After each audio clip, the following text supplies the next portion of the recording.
नागिन की धोखेबाज बहन। नागलोक में शिवानी नाम की एक बहुत ही सुंदर नागिन रहती थी। शिवानी अपनी सौतेली बहन नेहा के साथ रहती थी। उसकी सौतेली बहन के अलावा उसके परिवार में कोई नहीं था। शिवानी अपनी सौतेली बहन नेहा नागिन से बहुत प्यार करती थी। शिवानी एक बहुत सुंदर और शक्तिशाली नागिन थी। पूरे नागलोक में उसकी सुंदरता और अच्छे स्वभाव की चर्चा थी और उसका जहर पूरे नागलोक में सबसे विषैला था। उसके एक बार डसने से ही कोई भी इंसान मौत की नींद सो सकता था। ऐसे ही एक दिन शिवानी अपनी सौतेली बहन के साथ बाग में टहल रही थी। तभी उसकी सौतेली बहन नेहा बोलती है, सोना, नागलोक में घूम घूम कर मैं तो पागल ही हो गई हूँ। चलो ना पृथ्वीलोक घूमने चलते हैं। नहीं नहीं, नाग नागिन का पृथ्वीलोक जाना सही नहीं है। अगर नागराज को पता चला तो वे हमें बहुत डांटेंगे। अरे बहन, तो इतना डरती है? जब नागराज तपस्या में लीन होंगे तो हम चुपचाप पृथ्वी पर घूमने चलेंगे और उनकी तपस्या पूरी होने से पहले हम लौट भी आएंगे। नेहा, किसी को धोखा देना गलत बात है। मैं पृथ्वीलोक पर बिना बताए नहीं जाऊंगी। अरे शिवानी, तू इतना मत सोच। आज शाम को हम पृथ्वीलोक पर चलेंगे और अगर तू नहीं गई तो देख लेना, मैं तुझसे कभी बात नहीं करूंगी। इतना कहकर नेहा वहां से चली जाती है और शाम को शिवानी के पास वापस आ जाती है। शिवानी नेहा से बहुत प्यार करती थी, इसलिए वह उसके साथ पृथ्वीलोक जाने के लिए तैयार हो जाती है।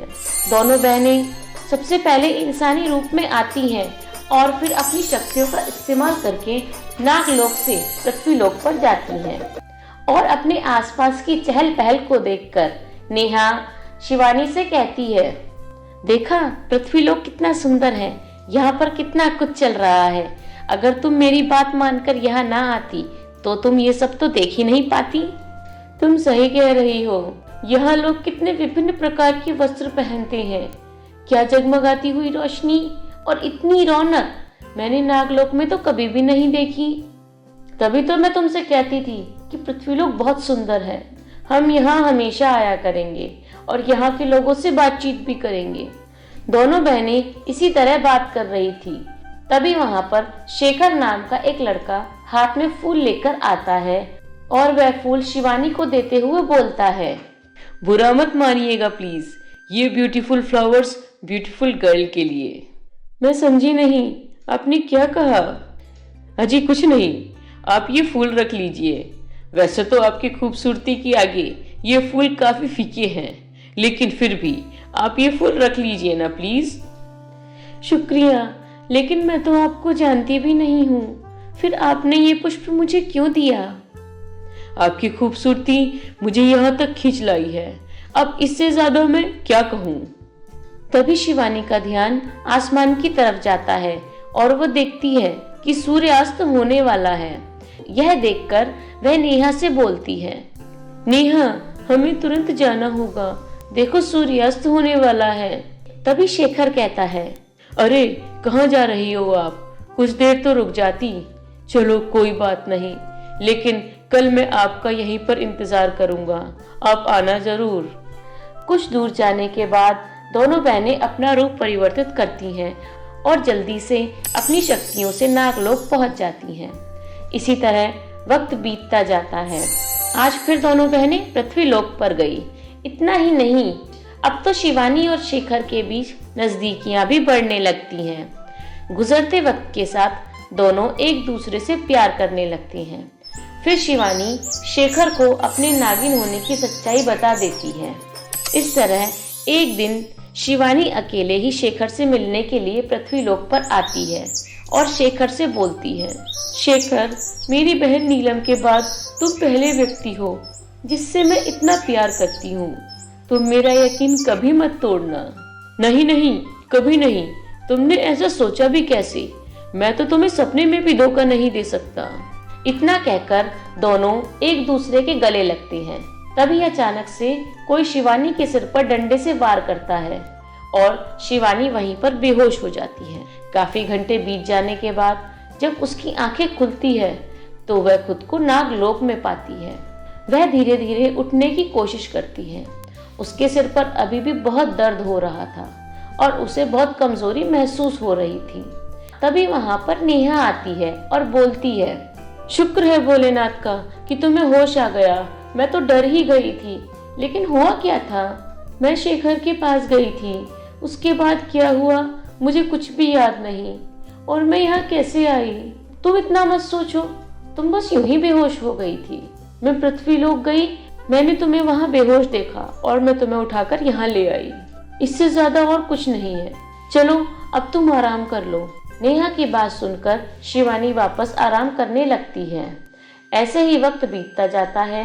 शिवानी को अपने अंदर एक अजीब सी कमी महसूस होती है, लेकिन उसे कुछ भी समझ नहीं आता कि उसके साथ हो क्या रहा है। ऐसे ही एक दिन वह शेखर से मिलने के लिए पृथ्वीलोक जाती है। वहां पर वह देखती है कि उसकी सौतेली बहन और शेखर एक दूसरे को गले लगाकर खड़े हैं। ये सब देखकर शिवानी का दिल टूट जाता है और साथ में उसके अंदर क्रोध की अग्नि भड़क जाती है। वह उनके पास जाती है और गुस्से में कहती है, तुम दोनों ये क्या कर रहे हो? तुम दोनों ने मिलकर मेरे साथ ऐसा किया। शेखर, अगर तुम मुझसे अलग होना चाहते थे और तुम्हें मुझसे प्यार नहीं था तो बोल देते ना। मैं खुद ब खुद तुम्हारी जिंदगी से चली जाती। तुमने तो मेरा यकीन तोड़ दिया। नेहा, तुमने तो मेरी बहन होकर मेरी ही पीठ में छुरा घोंप दिया। मैं तुम दोनों को कभी माफ नहीं करूंगी। शिवानी, ये तुम कैसी बातें कर रही हो? किसकी बहन? कौन सी बहन? मैं तो तुम्हारी सौतेली बहन हूँ ना। तुम दोनों शायद भूल गए हो कि मैं बहुत शक्तिशाली नागिन हूँ जिसके जहर का कोई तोड़ नहीं है। मैं तुम दोनों को छोड़ूंगी नहीं। तुम दोनों को अब मौत की नींद सोना होगा। उसके बाद शिवानी अपना नागिन रूप ले लेती है और फिर शेखर और नेहा को डसने लगती है, लेकिन दोनों को कुछ भी नहीं हो रहा था। ये देखकर नागिन हैरान हो जाती है और फिर से उन पर वार करने लगती है, लेकिन उन दोनों को उसके बाद भी कुछ नहीं होता। शिवानी वापस अपने नागिन रूप में आ जाती है और बोलती है, हे महादेव, मेरे वार का तो इन दोनों पर कोई असर ही नहीं हो रहा है। ऐसा कैसे हो सकता है? शिवानी को इस तरह परेशान होता हुआ देखकर नेहा और शेखर हंसने लगते हैं। तभी नेहा कहती है, क्या हुआ? क्या हुआ शिवानी? तुम्हारा जहर काम नहीं कर रहा है क्या? एक बार फिर से तो कोशिश करो, शायद काम कर जाए। तुम जितनी चाहे कोशिश कर लो, तुम्हारे अंदर का जहर अब नहीं निकलेगा, क्योंकि अब तुम बिना जहर वाली नागिन बन गई हो। तुम्हारे अंदर जहर नहीं बचा है। तुमने ये जो सब कुछ देखा है ना, ये बिल्कुल सच है। मैं और शेखर एक दूसरे से बहुत प्यार करते हैं। मैं तो बहुत पहले से ही शेखर से मिलने पृथ्वीलोक आती रहती थी। याद है वो दिन जब तुम बेहोश हो गई थी? तुम्हारे सर पर वार मैंने ही किया था। मैं और शेखर मिलकर तुम्हें एक काली गुफा में ले गए थे। मैंने भोलेनाथ का नाम लेकर तुम्हारे अंदर का सारा जहर निकाल लिया, जिसके बाद अब मैं सबसे शक्तिशाली नागिन बन गई हूँ। और तुम्हारे जैसे शेखर को भी मैंने एक इच्छाधारी नागिन बना दिया। फिर मैं तुम्हें अपने साथ नागलोक ले गई और झूठा प्यार दिखाने लगी। अब तक सारी सच्चाई सुनकर शिवानी के पैरों तले जमीन खिसक गई। तभी शेखर कहता है, अब तुम सिर्फ अपना रूप बदल सकती हो, उसके अलावा कुछ भी नहीं कर सकती। अब मैं एक इच्छाधारी नाग बन गया हूँ। अब मैं आराम से नागलोक जा सकता हूँ। कोई भी मुझे नीलम से दूर नहीं कर सकता। तुम देखना, मैं तुम्हारी शक्तियों का इस्तेमाल करके पूरे नागलोक को अपनी मुट्ठी में कर लूंगा और मैं बन जाऊंगा नागराज। हा हा हा हा। शेखर की बात सुनकर शिवानी को बहुत बुरा लगता है। उसके बाद शेखर नेहा का हाथ थामकर वहां से जाने लगता है। तभी शिवानी अपनी शक्तिशाली नागमणि को प्रकट करती है और नागमणि से उन दोनों पर वार करती है और उन दोनों को हमेशा के लिए मौत की नींद सुला देती है। फिर वह नागमणि को अपने अंदर वापस रख लेती है और खुद से बोलती है, क्या हुआ अगर मेरे पास जहर नहीं है? मेरे पास मेरे भोलेनाथ की सबसे बड़ी शक्ति नागमणि तो है ना, और भोलेनाथ खुद भी तो मेरे साथ है। मेरे भोलेनाथ के आगे कोई भी बुराई टिक नहीं सकती। बुराई का एक ना एक दिन अंत तो जरूर होता है। इसके बाद शिवानी नागलोक चली जाती है और डरते डरते नागराज को सारी सच्चाई बताती है और उनसे माफी भी मांगने लगती है। मुझे माफ कर दीजिए नागराज, मैंने आपकी इजाजत के बगैर नागलोक से बाहर कदम रखा, लेकिन इसमें मेरा कोई स्वार्थ नहीं था। मुझे तो मेरी सौतेली बहन नेहा वहां ले गई थी। उसने मुझे हमारे प्यार का वास्ता दिया था, इसलिए मुझे उसकी बात माननी पड़ी।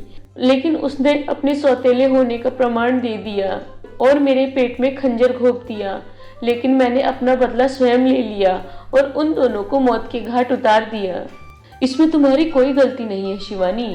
तुम्हारा तो बड़प्पन है कि तुमने मुझसे आकर माफी मांगी। मैं तुमसे बहुत प्रसन्न हूँ और मैं तुमसे एक बात भी कहना चाहता हूँ। कौन सी बात नागराज? मैं जानता हूँ अभी अभी तुम्हारा दिल टूटा है, परंतु मैं बहुत समय से तुम्हें प्यार करता हूँ, इसलिए मैं तुमसे विवाह करना चाहता हूँ, अगर तुम चाहो तो। नागराज के इस प्रस्ताव से शिवानी बहुत खुश हो जाती है।